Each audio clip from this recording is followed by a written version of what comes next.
மிதுனராசி அன்பர்களே, மார்ச் மாத ராசி பலன் 2025 உங்களுக்கு கலவையான பலன்களை தருவதாக தெரிகிறது. உங்கள் லக்னம் அல்லது ராசிக்கு அதிபதியான புதன் இந்த மாதம் முழுவதும் வலுவிழந்த லக்னத்தில் இருப்பார். ஆனால் கர்மஸ்தானத்தில் இருப்பதால் வேலை தொடர்பான விஷயங்களில் நல்ல பலன்களை பெறலாம். உங்களின் தொழில்ஸ்தானத்தின் அதிபதி இந்த மாதம் 12ஆம் வீட்டில் சந்திரனின் தாக்கத்தில் இருப்பார். இந்த காரணத்திற்காக உங்கள் பணியிடம் தொடர்பான விஷயங்களில் கலவையான முடிவுகளை பெறலாம். குறிப்பாக சுக்கிரனின் தாக்கத்தால் குரு உங்கள் வேலையில் எந்த வகையிலும் வெற்றியை தருவார்.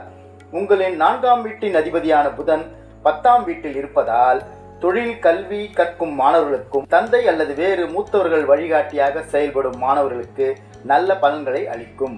இந்த மாதம் 2வது வீட்டில் எந்த கிரகத்தின் நீண்டகால எதிர்மறை தாக்கம் இல்லை. எனவே குடும்ப உறுப்பினர்கள் ஒருவருக்கொருவர் உணர்ச்சி வசப்பட்டு ஒருவருக்கொருவர் ஆதரவு அளிப்பார்கள்.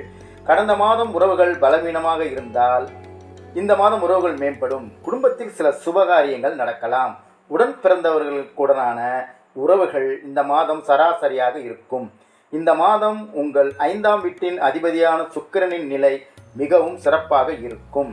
அதிலும் சுக்கிரன் காதலுக்கு காரணமான கிரகம். குறிப்பாக சாதகமான விஷயம் என்னவென்றால், உங்கள் லக்னம் அல்லது ராசியின் அதிபதியான புதனுடன் சுக்கிரன் இணைந்திருப்பதால் இந்த கிரகங்கள் காதல் உறவுகளில் நல்ல இணக்கத்தை அளிக்கும். திருமண வாழ்க்கையை பற்றி நாம் பேசினால், அதாவது திருமண மகிழ்ச்சி, இந்த விஷயத்தில் நல்ல முடிவுகள் இந்த மாதத்தில் சராசரியாக இருக்கும். முதல் வீட்டில் செவ்வாய் பெயர்ச்சி நல்லதாக கருதப்படாவிட்டாலும் லாபத்தின் பார்வையில் செவ்வாயின் பெயர்ச்சி நல்லதாகவே கருதப்படும்.